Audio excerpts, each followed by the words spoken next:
Welcome back, and in the last episode I finally completed the base, but is it good enough?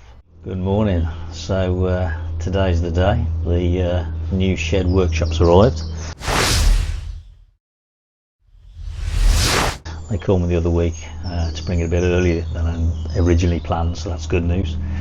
So I've had to get up yesterday and just get the access through to the back garden.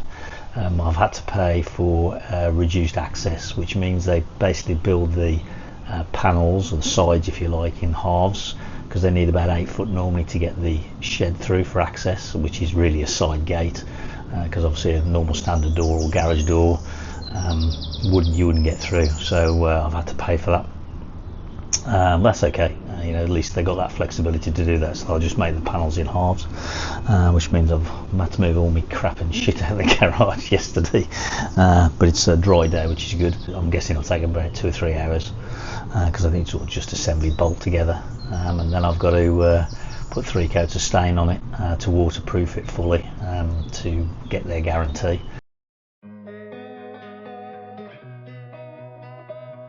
Not before too long the installers arrived, with the flooring being carried through in 2 parts.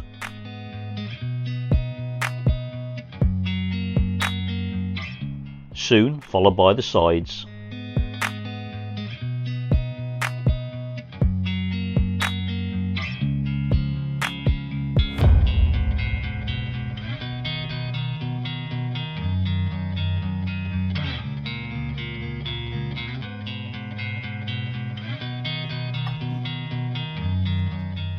Two doors for the shed and workshop side.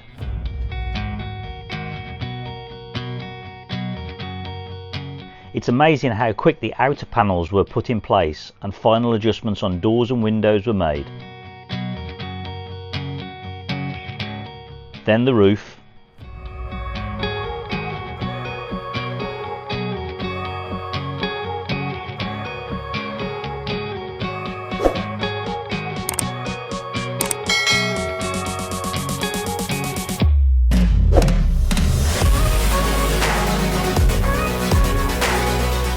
Before you know it, it's all done, and I pay the final settlement once he's taken videos of his workmanship and his office sign off on the installation. Very professional.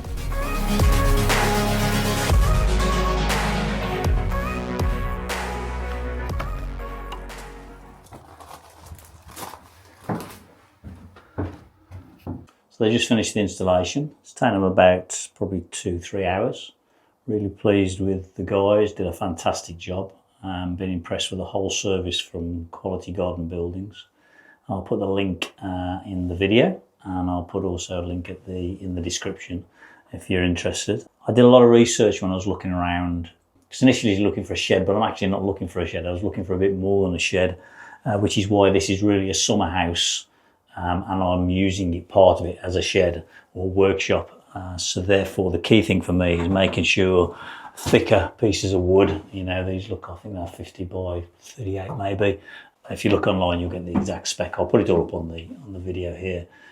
And that was the key thing for me. I want to make sure I'm going to get something that's got good thick wood, which means it's going to last a bit longer. The outside facing of it is, you'll see, it's a tongue and groove, rather than just a shiplap type built, and it's also thick. Again, the flooring was a thicker style as well. You'll see lots of companies out there, shed companies, and that's what it is. It's the difference between a shed. So I've had to pay a bit more for this. There's no two ways about it. I'm paying almost a lower end summer house build rather than a shed build, effectively quality. It's glass. I've had glass put in, and I've also had upgrade on the roof. I've put EPDM in, the rubber anyway.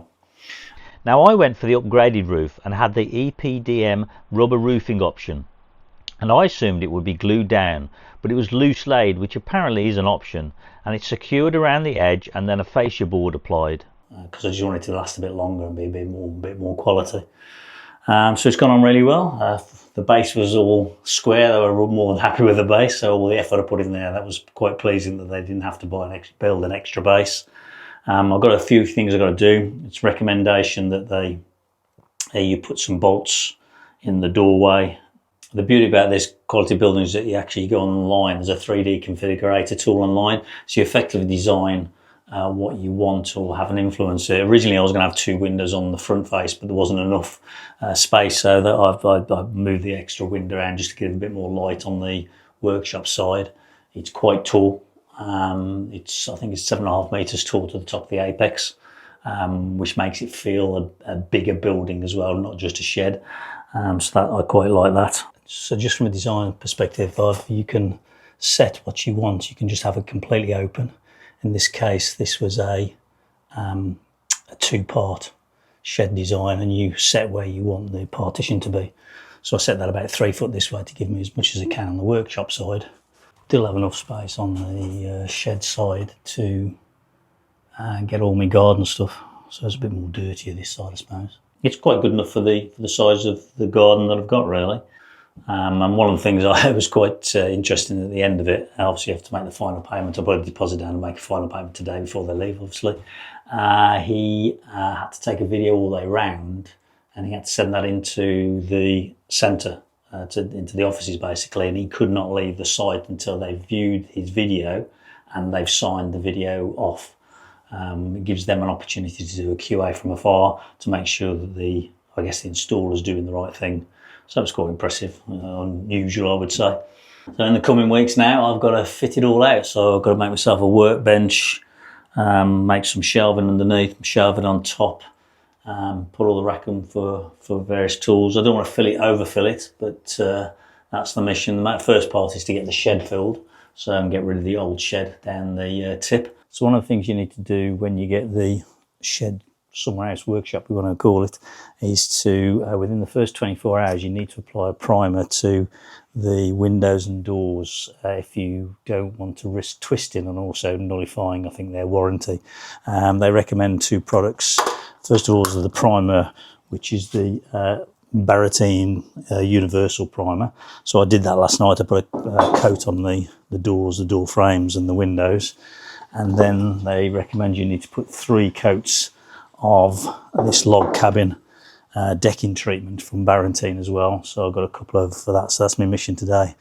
Temperature's going up again, so I shall be working around the shady side while the sun's out, I guess. The only other thing that I also need to do, as they recommend, is I've got some clear sealant coming, silicone sealant around the windows and glass, just to stop any water ingress. And then obviously I've got to put the guttering up, which is a bit of a challenge because it's quite close between the eaves and the tops of the doors. So I've got some Flowplast mini guttering that I'll put up in another video, and I'll go through that. So I've got that all on order. Not cheap stuff, I'm afraid. And we'll have a water butt over the back side of it. I must admit, it's a nice looking shed. Jane likes the look of it. It almost looks like a stable. We were going to put a horse's head up at the window.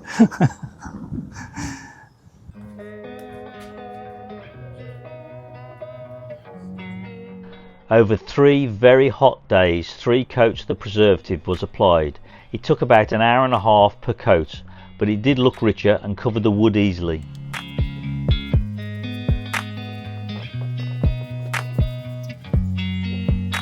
So one of the things I've really noticed as I've started staining more than anything else, obviously having the smooth tongue and board rather than rough shiplap is a big difference to the quality and look of the workshop I've got.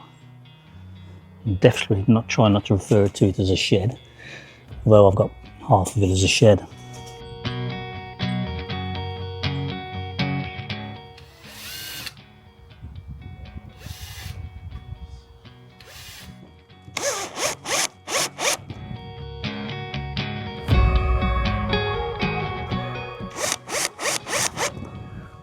So one of the recommendations from the supplier is that you put, these are called tower bolts, top and bottom.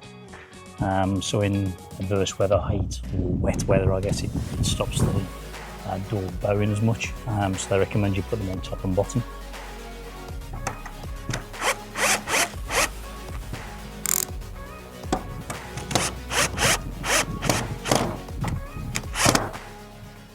I was hoping to reuse the shelving that I got in the old shed, but that 900 and it was 100 mil too much, so I've had to go and buy a new one, unfortunately.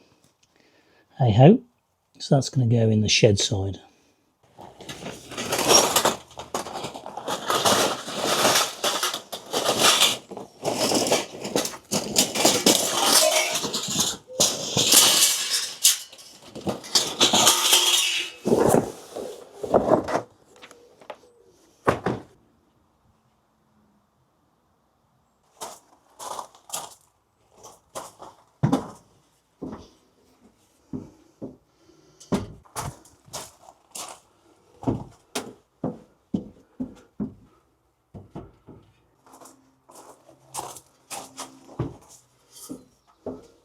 This turned out to be a fiddly, frustrating task, and the shed was like a sauna at this point, so my sense of humour was evaporated.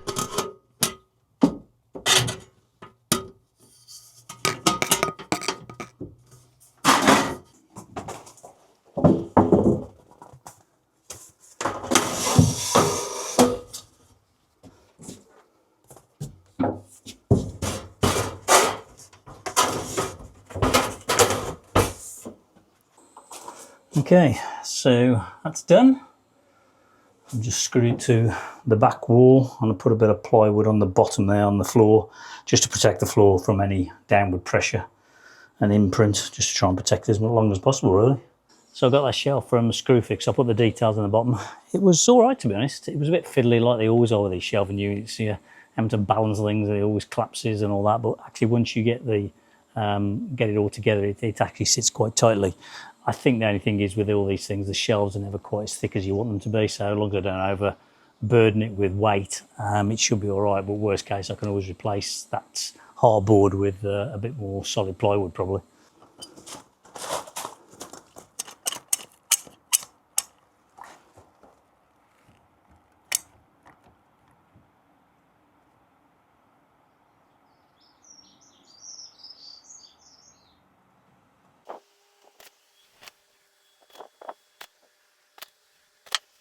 I'm just going to get on with fitting out the shed side today. So I was going to make a rack for all, all the spades and all that to hang from, but I actually came across this rack actually on Amazon. And what I liked about it, it wasn't that much, to be honest. It was, I think it was about 18 quid, but there was 4 of these racks, not just the one. So they'll just go across and I'll put it onto a batten. So I thought that wasn't too bad. I'll put a link in the description if you're interested. So I think that'll take all my bits and pieces for the shed and just keep it out of the way. I also want to put some higher shelves up, so I've got some wood, so I'm going to do that as well today. So that's the mission for the next couple of hours anyway.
So I'm just creating three brackets to hold a shelving where I'm going to put some heavier parts on top, like the hedge cutter. So I'm just using the offcuts and then using the circular saw to create 45-degree cuts just to give it this bit of a strengthening.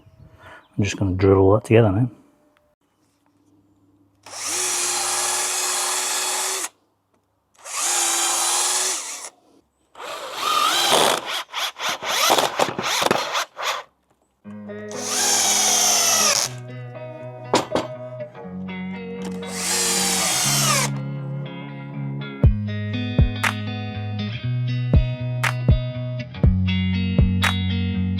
And with the shed side complete, it's time to fill it with the garden tools, and then the old shed can be broken up.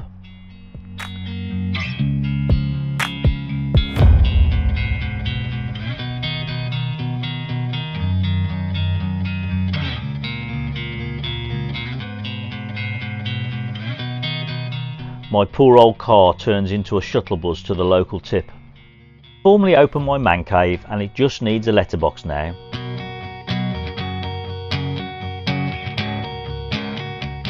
Well, I'll see you in the next episode, where I have some real challenges around fitting the guttering.